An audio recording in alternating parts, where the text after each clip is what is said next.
अरे मूंग की फसल में मैं डीएपी डालूं या एसएसपी डालूं? इस फसल में यूरिया डालना होता है क्या? ये डीएपी का रेट तो आसमान छू रहा है, लेकिन मैं ये मूंग फसल में कौन सा खाद डालूं? रुको, कुछ तो नोटिफिकेशन आया है। वाह वाया, ये कात्यायनी लोग तो वीडियो ही बना दिया इस पे, टॉप 5 खाद मूंग में। रुको देखता हूँ। नमस्कार किसान मित्रों, कात्यायनी ऑर्गेनिक्स के यूट्यूब चैनल में आपका स्वागत है। अभी तक आपने कात्यायनी ऑर्गेनिक्स के यूट्यूब चैनल को सब्सक्राइब नहीं करा है तो अभी नीचे दिए हुए बटन पर क्लिक करके जल्दी से सब्सक्राइब कर लीजिए। और बिना किसी देरी के इस वीडियो को अपन शुरू करते हैं। किसान मित्रों, आप हर साल मूंग की फसल में काफी ज्यादा रासायनिक खादों को प्रयोग में लेते होंगे और आप इस साल भी रासायनिक खाद को मूंग की फसल में प्रयोग में लेने जा रहे होंगे। लेकिन मूंग एक दलहनी फसल है जिसको अन्य फसलों की तुलना में काफी कम मात्रा में खाद की जरूरत पड़ती है। मतलब कि आप रासायनिक खाद इसके अंदर कम प्रयोग में लेते हो तो भी आप इसके अंदर बेहतर उपज निकलवा सकते हो। मूंग की जड़ों के अंदर नोड्यूल्स होते हैं जो नाइट्रोजन फिक्सेशन का काम करते हैं, उसी कारण से इस पौधे को नाइट्रोजन की भी ज्यादा जरूरत नहीं पड़ती है। और आपने इससे पहले सीजन में जो भी फसलें लगाई होगी, जैसे आलू, लहसुन, प्याज की फसलें लगाई होगी, उन फसलों में आपने काफी ज्यादा रासायनिक खाद ऑलरेडी प्रयोग में ली होगी, तो वो खाद भी जमीन के अंदर पड़ी हुई है।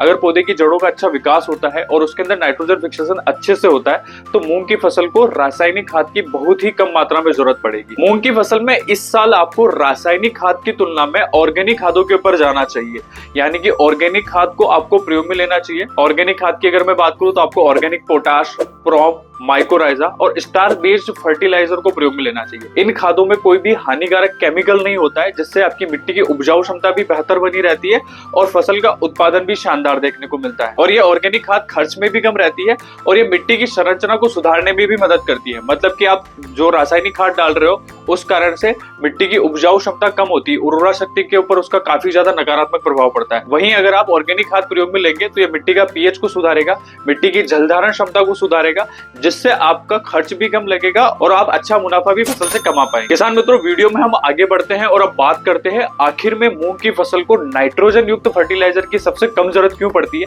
इसके पीछे क्या कारण है। अब ये सारी जानकारी अपन आगे बात करेंगे। मूंग एक दलहनी फसल है जिसकी जड़ों में नोड्यूल्स होते हैं और इस नोड्यूल में राइजोबियम बैक्टीरिया पाया जाता है और ये बैक्टीरिया वातावरण में मौजूद नाइट्रोजन, जो कि लगभग 78% के आसपास रहती है, उस नाइट्रोजन को खींचकर जड़ों के अंदर फिक्सेशन का काम करता है, जिसके कारण जड़ों के अंदर नाइट्रोजन की पूर्ति होती है, जिससे मूंग की फसल में नाइट्रोजन की कमी नहीं होती है। इसलिए किसान मित्रों, आप जब भी मूंग की बुआई करते हैं तो मूंग के बीजों को राइजोबियम बैक्टीरिया से उपचारित करना बहुत जरूरी है। ये राइजोबियम बैक्टीरिया ही आगे चल के मूंग की फसल की जड़ों के अंदर गठाने बनाने में मदद करता है और ये गठाने ही आगे चल के वातावरण में जो नाइट्रोजन मौजूद है उसे पौधों की पत्तियों से अवशोषित करके जड़ों के अंदर स्टोर करने का काम करते हैं और इसी प्रक्रिया को ही नाइट्रोजन फिक्सेशन कहा जाता है। किसान मित्रों, वीडियो में हम आगे बढ़ते हैं और अब बात करते हैं वीडियो के सबसे इंपॉर्टेंट विषय, यानी कि टॉप 5 जैविक खादों के बारे में जो मूंग की फसल में आपको बुआई के समय प्रयोग में लेना है। पहले नंबर पर हमने फर्टिलाइजर वाटर होल्डर को रखा है। वाटर होल्डर एक स्टार्च बेस्ड फर्टिलाइजर है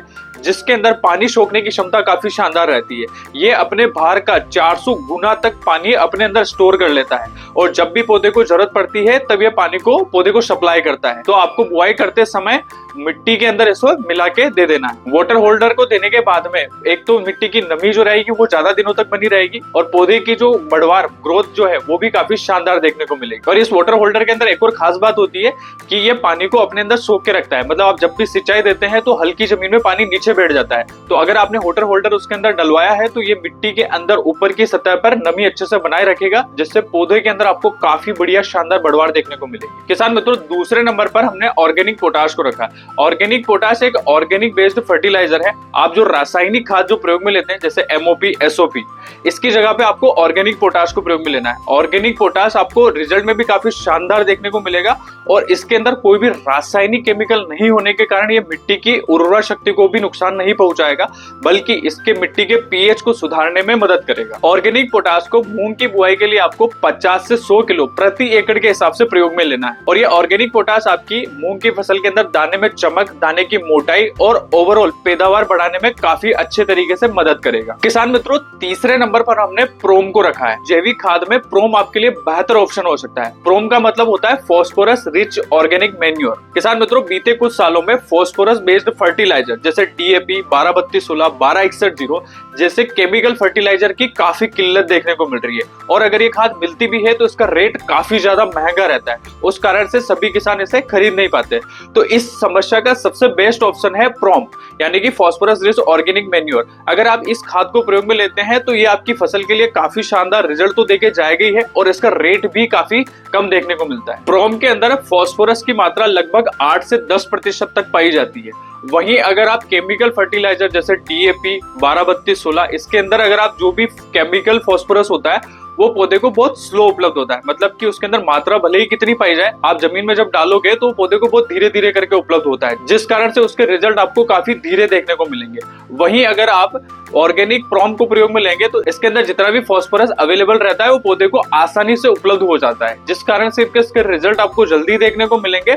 और इसके अंदर कोई भी केमिकल नहीं होता है, इस कारण से मिट्टी की उपजाऊ क्षमता पर भी इसका कोई नकारात्मक प्रभाव नहीं पड़ेगा। प्रोम को मूंग की फसल में आपको 1 एकड़ बुआई के लिए लगभग 100 से 200 किलो प्रति एकड़ के हिसाब से प्रयोग में लेना है। प्रोम को देने का एक और बड़ा फायदा ये होता है कि मिट्टी के जो भी कण होते हैं वो आपस में खुल जाते हैं, जिस कारण से पौधे की जड़ें आसानी से फैल पाती है और पौधे के अंदर एरिएशन भी काफी अच्छे से होता है। वहीं अगर आप रासायनिक फॉस्फोरस को प्रयोग में लेंगे तो ये फॉस्फोरस मिट्टी के कणों को आपस में बांध देता है, जिस कारण से पौधे का अच्छा विकास नहीं हो पाता है, पौधे की जड़ें फैल नहीं पाती है, और आप देखोगे आगे चल के पौधों की शाखाओं का बढ़वार और फुटाव जो है वो भी काफी कम देखने को मिलता है। किसान मित्रों, अगर आप मूंग की बुआई करने जा रहे हैं तो ये चौथे नंबर का फर्टिलाइजर आपके लिए वरदान साबित हो सकता है। और चौथे नंबर पर हमने कात्यायनी CMS फर्टिलाइजर को रखा है। कात्यायनी CMS के अंदर पौधे को जरूरत पड़ने वाले सभी प्रकार के द्वितीयक पोषक तत्व जैसे सल्फर, मैग्नीशियम और कैल्शियम की मात्रा पाई जाती है, जिससे पौधे अपना विकास करते हैं। CMS के अंदर आपको कैल्शियम की मात्रा मिलती है। यह कैल्शियम फल के विकास, फल की मोटाई और गुणवत्ता बढ़ाने में मदद करता है। मैग्नीशियम जो है पौधे के अंदर क्लोरोफिल बढ़ाने का काम करता है, जिससे अंदर आपको फसल के अंदर अच्छा हरापन देखने को मिलता है। और सल्फर आप कोई सी भी फसल के अंदर प्रयोग में लेते हैं तो उसकी गुणवत्ता में सुधार होता है, यानी कि तिलहन वाली फसल में डालोगे तेल की मात्रा बढ़ेगी, मिर्ची के अंदर डालोगे तो उसके अंदर तीखापन बढ़ेगा, और फ्लावरिंग वाली फसल के अंदर डालोगे तो उसके अंदर खुशबू बढ़ाने का काम करता है। तो किसान मित्रों, नाइट्रोजन, फास्फोरस और पोटाश के बाद में ये द्वितीयक पोषक तत्वों की पौधों की सबसे ज्यादा जरूरत पड़ती है, तो इसीलिए आपको CMS फसल को देना बहुत जरूरी है। किसान मित्रों, 5वें नंबर पर हमने माइकोराइजा फर्टिलाइजर को रखा है। माइकोराइजा एक प्रकार का बायो फर्टिलाइजर है जो पौधे की जड़ों का विकास करने के लिए मदद करता है। जड़ों के ऊपर जो सफेद छोटे छोटे जो हेयर निकलते हैं उसको निकालने का मदद करता है, जिससे पौधे अच्छे से पोषक तत्व ग्रहण कर पाते हैं। और अगर आप माइकोराइजा से रिलेटेड और भी पूरी जानकारी जानना चाहते हैं तो ऊपर दिए हुए आई बटन पर क्लिक करके आप